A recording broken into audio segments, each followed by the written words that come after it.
Bueno, hoy nos acompaña Laura Duarte, ella es la presidenta de PACMA. Entonces, primero de todo, muchísimas gracias por estar hoy con nosotros y empezar preguntándole cómo y por qué nació el Partido Animalista contra el Maltrato Animal y también por qué decidiste incorporarte al partido. Estàs escoltant a la de 3, amb Lluís Gràcia. Pues bueno, PACMA nació por una deficiencia en la política española, que es la defensa de los animales. Hace ya bastantes años que PACMA se fundó, en el año 2003. Han cambiado mucho las cosas, ha cambiado mucho la sociedad y ha cambiado también mucho PACMA, que nació como un partido antitaurino y hoy es ya un partido animalista que defiende el fin de la explotación y el uso de animales en todos los ámbitos. Y nace, como digo, de una carencia en realidad. El objetivo únicamente de las personas que formamos PACMA y que lo han formado en el pasado es el de defender a los animales desde un plano político, porque es una asignatura pendiente para el resto de partidos, porque no hay ningún otro que se posicione contra la tauromaquia, que se posicione contra la caza, que tome partido de verdad y actúe para acabar con el maltrato animal y otras formas de explotación. Así que PACMA nace de esa necesidad y yo me incorporo pues también por eso, ¿no? Yo estoy colaborando en PACMA desde el año 2010 y bueno, empecé ayudando, colaborando como muchas personas y a lo largo de los años pues bueno, me he ido implicando cada vez más y bueno, pues ahora aquí estoy, pero nace todo de una motivación y de una carencia, como decía, en el espectro político. ¿Qué le parece que pienso yo que la mayoría de la gente englobe a PACMA con la izquierda? Quizá no sé si hay mucha diferencia con Podemos más Madrid, Equo, Greenpeace, aunque este último no sea un partido político. Entonces, ¿usted dónde posicionaría PACMA y qué diferencia ve con estos partidos que le he mencionado ahora Mm. anteriormente? Pues mira, la diferencia está en que ninguno de esos partidos que has mencionado tiene como bandera y como línea estructural la defensa de los animales, que es lo que sí tiene PACMA. Es verdad que se hace una asociación muchas veces, no sabemos exactamente por qué motivada, con que los partidos de izquierda son partidos que defienden más a los animales, quizá porque se asocia a los valores de la izquierda una mayor inclusión, una mayor integración, pero lo cierto, y a las pruebas nos remitimos, es que ninguno de los partidos de izquierda en este país, y tenemos ahora un ejemplo, que es un partido, es un gobierno progresista, un gobierno formado por los dos partidos considerados de izquierdas en este país, y no están dando pasos en la defensa de los animales, o al menos no en la línea que se les reclama y que prometen cuando se presentan a unas elecciones, ¿no? Entonces, quizá lo que haya más bien es una utilización por parte de los partidos de izquierda de los votos animalistas y por tanto, cuando nos desmarcamos no es porque nos desmarquemos ideológicamente en ningún sentido, es decir, es porque creemos que nuestras propuestas van muchísimo más allá de la categorización clásica de izquierda y derecha. Ni la izquierda ni la derecha tienen en cuenta los animales. Eso es así aquí y eso es así en la mayoría de países de Europa o de otros lugares en los que existen movimientos en defensa de los animales, que es algo ya global.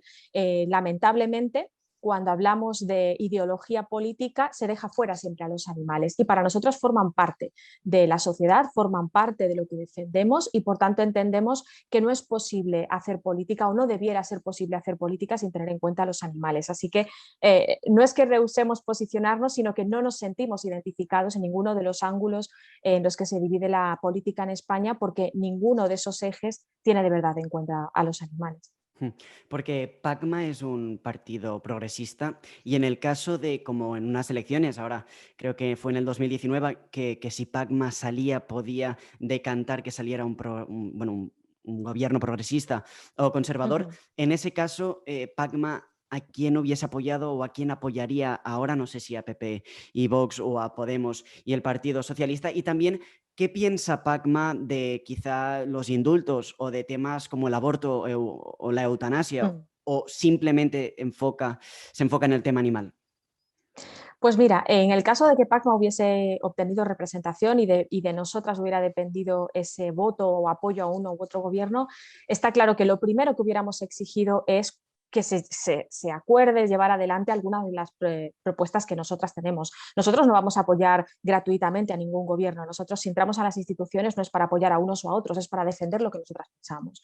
Somos conscientes de que con 1, 2, 3, con los pocos diputados que PACMA pudiera obtener, no podemos imponer el 100% de nuestro compromiso electoral, pero desde luego nuestros votos no son gratuitos para nadie. Eso tiene que quedar claro a todos los partidos. A partir de ahí somos conscientes de que es posible que sea mucho más fácil conseguir algunas de nuestras propuestas entre partidos como el gobierno actual, por ejemplo. Seguramente hubiera aceptado más algunas de nuestras propuestas que un gobierno quizá formado por Vox, un partido que apoya la caza, que apoya la tauromaquia. Como un partido así va a aceptar las propuestas de PACMA, está claro que no, pero a la vista está también, y lo estamos viendo, que aunque se presupone eso, ahora mismo tenemos en el gobierno al Partido Socialista y a Podemos, y ni se posicionan en contra de la tauromaquia, ni se posicionan ni lo van a hacer en contra de la caza, ni de verdad están llevando adelante medidas por los animales. Entonces al final nos encontramos en una especie de limbo en el cual vemos que por mucho que se presupongan cosas socialmente, la realidad nos explica y nos demuestra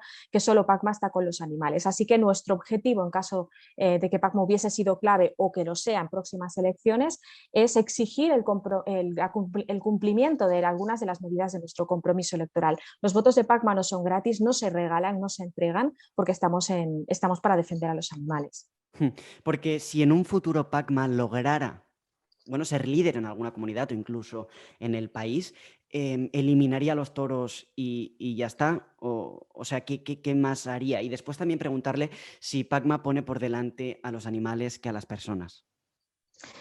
Evidentemente, si estuviese en nuestra mano el gobierno o la posibilidad de imponer alguna de nuestras propuestas, por supuesto, prohibiríamos la tauromaquia, pero no solamente la tauromaquia, también la caza y también otras actividades que consideramos dañinas para los animales y que consideramos totalmente prescindibles. Más allá de eso, además, creemos que hay un consenso social en torno a la defensa de los animales en ese sentido y, por supuesto, defenderíamos ese tipo de medidas, pero no nos vamos a quedar ahí porque, por desgracia, esa solo es la punta del iceberg del maltrato y de la explotación a la que se somete a los animales. Es la más visible, es quizá la más conocida y en torno a la que giran siempre los debates, ¿no? Toros sí, toros no, caza sí, caza no, pero más allá de esos grandes temas que todo el mundo conoce y sobre los que casi cualquiera se posiciona, hay muchas otras formas de explotación hacia los animales que no están tanto en el debate a diario de la política ni en el debate social, que también nos preocupan y, por supuesto, ojalá no quedase nada más que defender a los animales solo para esas dos cosas, pero por desgracia, como digo,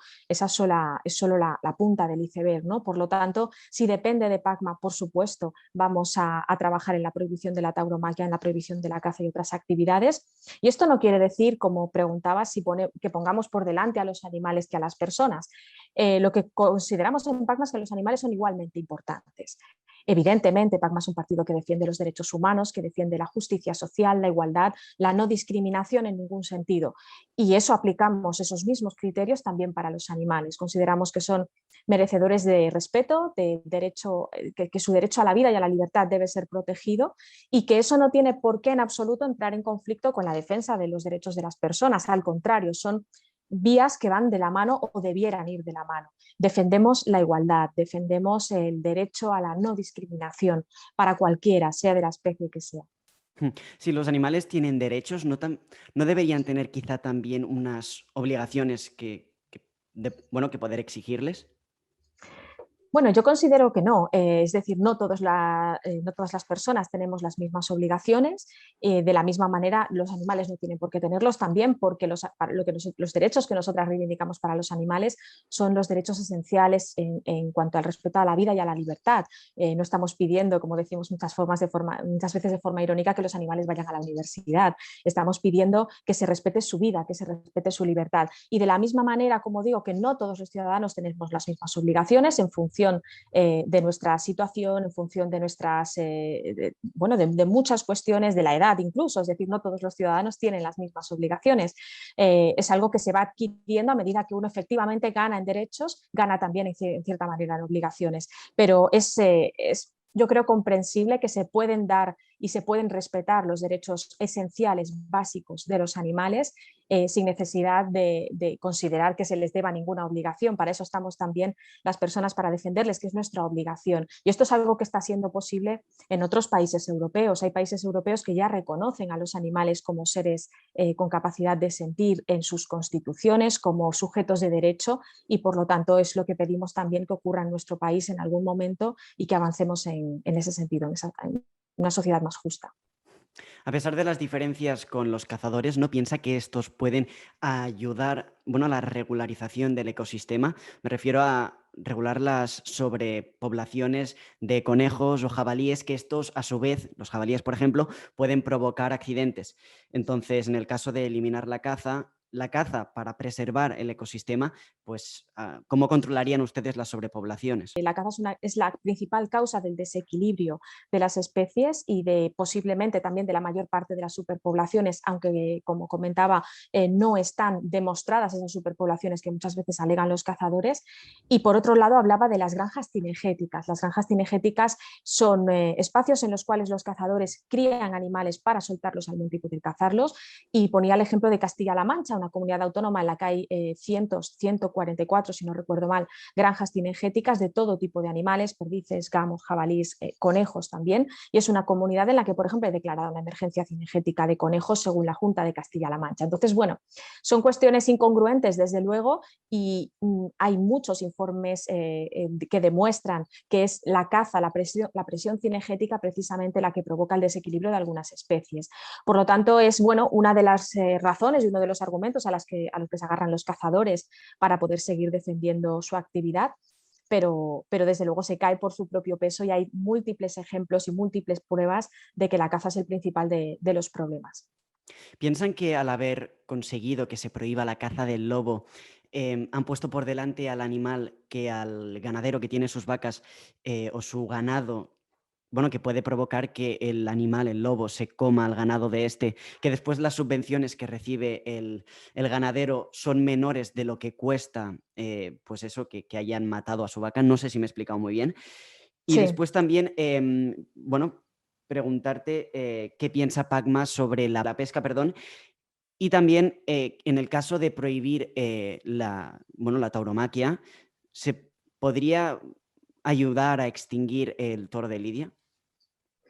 Vale, pues bueno, respecto al primer punto, que es el del lobo ibérico, es verdad que hay una propuesta por parte del gobierno para proteger al lobo prohibiendo su caza en toda España. Ahora mismo al norte del río Duero no está prohibida, pero esto es algo que ha sido recurrido por las comunidades autónomas, que todavía no ha sido aprobado, que está dilatado de momento hasta septiembre, y luego se va a aprobar un plan de gestión que aún no se sabe exactamente en qué va a consistir.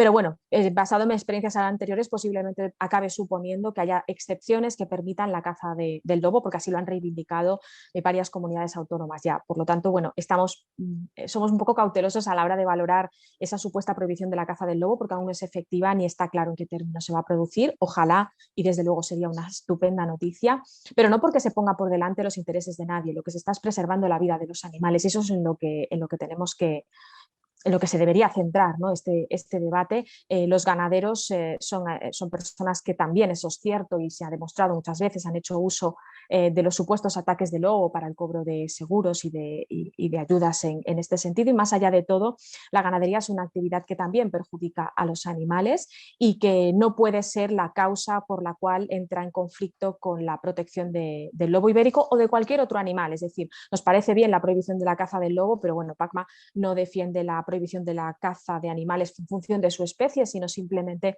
por el mero hecho de que todos los animales consideramos que tienen derecho a no ser matados, ¿no? Entonces, nos parecería estupenda noticia que se avance en la prohibición de la caza del lobo, pero no porque entre en conflicto con nada, sino porque son intereses diferentes que hay que defender por separado. Y el tema de la ganadería es un tema también complicado, donde tenemos una oposición, como explicaba, más o menos clara, pero que no puede ser la excusa para no proteger a los animales. Y luego, respecto a la tauromaquia, bueno, en realidad es un poco el argumento que siempre han utilizado los taurinos, ¿no? Si prohibimos la tauromaquia, acabaremos con el toro de Lidia. Bueno, el toro de Lidia es una raza que ha sido diseñada y creada precisamente para ser utilizada en festejos taurinos. El hecho en sí de que dejasen de criarse toros de lidia para los festejos supondría el final de la especie, el final de la raza, no tendría por qué. Los toros que ya viven en las dehesas, los miles de animales que viven en nuestro país podrían seguir haciéndolo, podrían mantenerse con dinero, con el mismo dinero público, los cientos de millones de euros que recibe la tauromaquia, pero en todo caso no podemos justificar una actividad como la tauromaquia simplemente por decir que los taurinos tienen algún tipo de interés en proteger el toro de lidia. El toro de lidia es un animal que nace para morir en una plaza, que nace para tener el peor de los finales y por lo tanto cualquier animal seguramente si pudiera elegir nacer para morir de esa manera no elegiría nacer. Por lo tanto, no tiene por qué en absoluto suponer el final de la raza del toro de lidia, pero en todo caso, y aunque ese fuese el final al que llegásemos dentro de muchos años, creo que todo el mundo comprende que no tiene sentido criar animales para matarlos en una plaza de toros. Y creo que me habías preguntado también respecto a Pesca. la pesca. Bueno, ahí nuestra posición es clara también. Bueno, respecto a la pesca deportiva, como en el caso de la caza, estamos también en contra y también proponemos su prohibición. No podemos convertir la muerte de animales en un deporte. Y luego respecto a la pesca de consumo, digámoslo así, o la pesca industrial, es uno de los mayores bueno, es decir, uno de los mayores tabús en el sentido de que es un tema poco abordado, poco tratado por todas las organizaciones animalistas, incluyo a PACMA, por supuesto. Es muy desconocida para la mayoría de la sociedad cuál es el enorme perjuicio de la pesca, no solo para las toneladas de animales, porque los peces por desgracia no se miden ya ni siquiera en números, se miden en peso, en toneladas, sino para nuestro propio ecosistema, para los fondos marinos, para la situación de nuestros océanos. La pesca es uno de los mayores perjuicios ambientales que hay en el planeta y en sí el sacrificio, la muerte agónica por asfixia de los animales que se pescan es terrible y es inimaginable cuál es el sufrimiento para esos animales. Por lo tanto, ahí tenemos clara nuestra posición. Evidentemente es un trabajo muy complejo que llevará muchos años porque es un trabajo de conciencia en el cual hay que llevar a la gente a una decisión personal, que si quiere o no consumir animales, igual que hablamos en este caso de la ganadería. Pero uno de los primeros pasos que hay que dar entonces es concienciar, es mostrar, es explicar cuáles son las consecuencias y qué es la pesca en sí, porque seguramente es muy poco conocida el sufrimiento de los animales ahí y evidentemente avanzar hacia una sociedad en la que tenga eso en consideración también. Después, ¿qué piensa PACMA de los zoos y de los acuarios? O sea, al final es un sitio donde la mayoría de la población, de los jóvenes, hemos aprendido, ahí se explica cómo cuidar también los animales. Entonces, ¿qué piensa de los zoos? ¿Por qué deberían sacarlos? Y también, ¿qué piensa de zoos ya muchísimo más grandes, como por ejemplo el de Cabárceno, con más de 700 hectáreas, donde los animales tienen terrenos enormes para poder, bueno, pues vivir en tranquilidad? Ujú. Bueno, los zoológicos tienen una buena o una bastante buena consideración social, eso es verdad, y ese es un tabú que hay que romper. Eh, es decir, los zoológicos son cárceles para los animales. Podemos verlos de manera ilusionante, podemos imaginar que los animales ahí están cuidados, están viviendo para que nosotros les observemos y les contemplemos, pero lo cierto es que son prisioneros, son animales que han sido o bien capturados o bien criados en cautividad para que sean exhibidos y para que podamos observarles. La mayoría de las especies del planeta, la inmensa mayoría de las especies del planeta no las hemos visto nunca, nadie, y no por ello les dejamos de respetar o les respetamos más o menos. No necesitamos ver animales en cautividad para aprender sobre ellos y sobre todo para aprender sobre sus entornos, sus hábitats y cómo se comportan en libertad. Un animal en un zoológico no es un animal libre y por lo tanto ninguno de los comportamientos que reproduce ahí nos están enseñando en realidad nada. Posiblemente podamos aprender mucho más en cualquier documental de naturaleza, incluso sin estar viendo presencialmente a los animales o simplemente observando a los animales que viven en nuestro entorno urbano, a todas las aves y pequeños animales que conviven con nosotros, que observando animales que han sido sacados de su entorno para encerrarlos en un lugar que no es el suyo. Yo pienso que ese medio, esa manera de educar y de transmitir empatía hacia los animales hay que cambiarla. Los niños tienen que respetar a los animales en sus entornos, en sus lugares. No son animales que hayan nacido para ser exhibidos, para que les contemplemos, no son objetos de observación.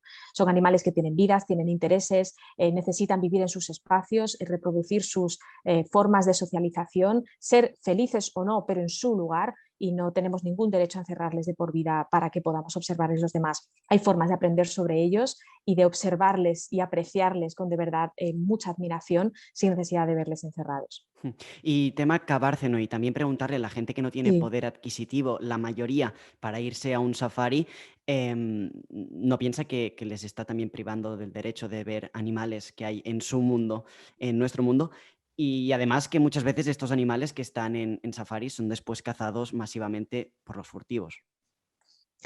Bueno, respecto a Cabárceno, Cabárceno tiene, bueno, se vende como una especie de zoológico en semilibertad, pero al final, aunque es verdad que los animales tienen indudablemente mucho más espacio y un hábitat mucho más enriquecedor del que puedan tener muchos animales en otro tipo de zoológicos, sigue siendo lo mismo, sigue siendo un centro que cría animales que no deberían estar ahí, que mata y sacrifica también animales. Ha habido además varias polémicas en los últimos años con esto en Cabárceno. Es un lugar que vive de exhibir animales, por lo tanto necesita animales en exhibición y eso implica muchas veces la toma de decisiones que pasa muy por encima de la vida de los animales. Entonces, aunque podamos apreciar que su situación no es la peor y desde luego no lo es, esos animales no están ahí en libertad, no son un centro de rescate, no es una reserva, no es un lugar en el que haya animales que estén pasando el resto de su vida, sino que se crían y se siguen comprando y se siguen adquiriendo para poder seguir exhibiéndolos. Por lo tanto, hay un fin lucrativo y no hay un fin de protección de los animales real.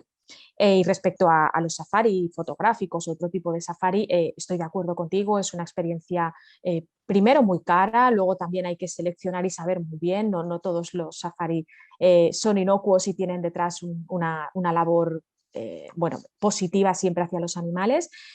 Pero vuelvo un poco a lo que explicaba antes, es decir, a todos nos parece apasionante poder ver a un elefante, a un león, son animales impresionantes, desde luego que lo son, pero nuestro derecho a verles no es mayor que su derecho a vivir en libertad. No tenemos el derecho a poder conocer a los animales o a algunos, como digo, a una pequeñísima parte de todas las especies del planeta. Ese derecho no es un derecho real que tengamos las personas, es un derecho que nos queremos arrogar porque queremos poder dominarlo y conseguirlo todo. Los animales no han nacido para que les conozcamos, nacen para vivir sus propias vidas. Si hay alguien y si hay personas que tienen la oportunidad de verles en libertad, es maravilloso, pero si no tenemos esa oportunidad, nuestro derecho a verles no está por encima del suyo a ser libres. ¿Usted qué piensa, Pacma, de las macrogranjas que al final sirven para alimentar a la población? Y después también preguntarle si está bien experimentar con animales para poder llegar a curar enfermedades o para investigarlas. Bueno, respecto a las macrogranjas, nuestra posición es clara. Defendemos que se prohíba la licencia de más macrogranjas. Son infiernos para los animales y son un enorme problema ambiental. No debiéramos seguir construyendo macrogranjas y hay muchas en marcha en España, con lo cual eso se debería paralizar automáticamente. Luego está el debate de la ganadería aparte, pero las macrogranjas son infiernos para todos, para la salud de las personas, por supuesto para la vida de los animales y uno de los principales perjuicios para el planeta, hablando de crisis climática.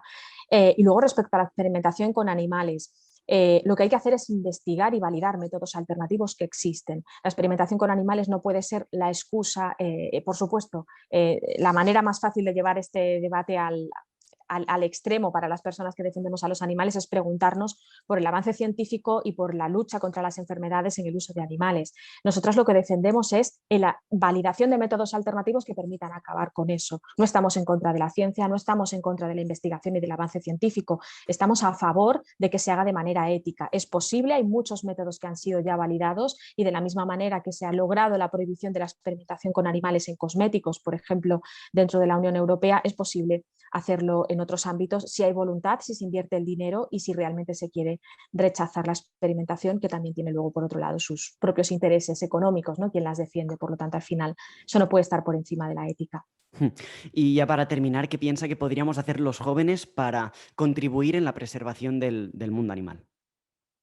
Bueno, yo creo que ahí es donde está la clave. La gente joven sois el futuro y hay muchísima gente joven cada vez más concienciada con la crisis climática, con la defensa de los animales. Yo creo que la clave está en comprender el mundo en el que vivimos, en el que vivís, por supuesto, aprender a respetarlo sin considerar que tenemos derecho a dominarlo de ninguna forma y aprender a convivir unos con otros, con todas las personas, por supuesto también con los animales. Entender el mundo desde el respeto, yo creo que esa es la clave y yo de verdad tengo muchísima fe y mucha confianza ahí en todas las nuevas generaciones que vienen. Bueno, pues si eso es todo, muchísimas gracias, Laura Duarte, por haber A ti, estado Luis. este ratito con nosotros. Gracias. Tan a la 3. Amb Lluís Gràcia. Psst, psst. Suscríbete a este canal, no te cuesta nada. Y si te gusta, dale al me gusta y comparte tu opinión.